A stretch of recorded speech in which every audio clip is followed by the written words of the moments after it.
তোমরা ভাবছো তো আজকে হঠাৎ বাসে, কারণ আমি আজকে আমার পার্লারেরই একটা কাজে সেমিনারে যাচ্ছি।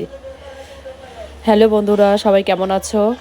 আর আজকে আমার এই ছোট্ট একটু ভিডিও দেখার জন্য তোমাদের অনেক স্বাগত। তোমরা পুরো ভিডিওটা দেখো, খুব ভালো লাগবে। আর আমি বলতে বলতে চলে এসেছি। আর এই ফার্স্ট টাইম মানে আমি একা একা গিয়েছি সেই কৃষ্ণনগর।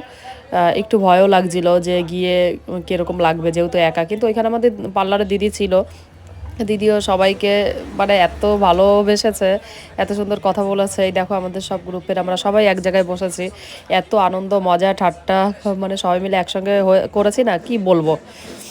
বলতে বলতে স্যারও চলে এসছে। আর আমাদের এই স্যার তো খুবই মজাদার একটা মানুষ। যেরকম হাসি ঠাট্টার মধ্যে আমাদের ক্লাসটা হয়েছে, সেরকম মানে কাজও শেখানো হয়েছে, আনন্দও করানো হয়েছে, সব কিছুই খুব ভালো। সারা দিনটা খুব